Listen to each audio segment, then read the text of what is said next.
আসসালামু আলাইকুম guys. Tiger মুরগির বাচ্চার ব্রুডিং পদ্ধতি। আজ দীর্ঘ 20 থেকে 21 দিন পরে যে বাচ্চা ফুটে বের হয়েছে।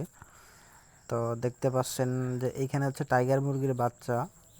এটা যে আমি ব্রুডিং করছি। তো বাচ্চার সাইজটা দেখেন, আলহামদুলিল্লাহ ফুটে বের হয়েছে। এই যে প্রায় 8 থেকে 9 ঘন্টা হয়ে গেছে।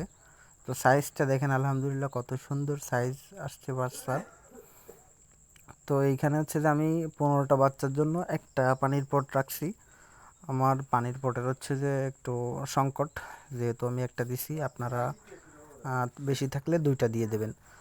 আর যে আমি এই পাশে যে ছোট করে আবার দেখতে পাচ্ছেন যে এই পাশে ফার্মি মুরগির ব্রুডিং করছি। এখানে প্রায় 10টার মতো ফার্মি মুরগি আছে।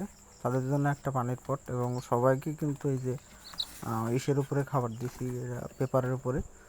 সাইজটা দেখেন, আলহামদুলিল্লাহ কত সুন্দর সাইজ আসছে বাচ্চার। সবগুলোই আলহামদুলিল্লাহ সুস্থ আছে। আর এই পাশে যে ফার্মি মুরগি, ওই পাশে টাইগার। যেহেতু একসাথে রাখলে সমস্যা, এই জন্য আলাদা রাখছি। এ যে আমার মুরগির ডিম আজকে দিছে, এগুলো বসাবো।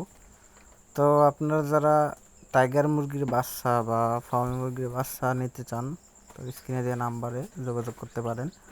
100% কোয়ালিটি সম্পন্ন বাচ্চা ইনশাল্লাহ পাবেন আমাদের কাছ থেকে, এবং একেবারে পিওর টাইগার বা ফার্মি মুরগির বাচ্চা ইনশাল্লাহ আমাদের কাছ থেকে পাবেন। তো আশা করি সবাই ভিডিওটা শেয়ার করে দিবেন, লাইক করবেন, ভালো লাগলে চ্যানেলটি সাবস্ক্রাইব করবেন, যাতে এরকম ভিডিও আপনাদের জন্য আরও বানাতে পারি। তো ধন্যবাদ, সবাই ভালো থাকবেন, সুস্থ থাকবেন।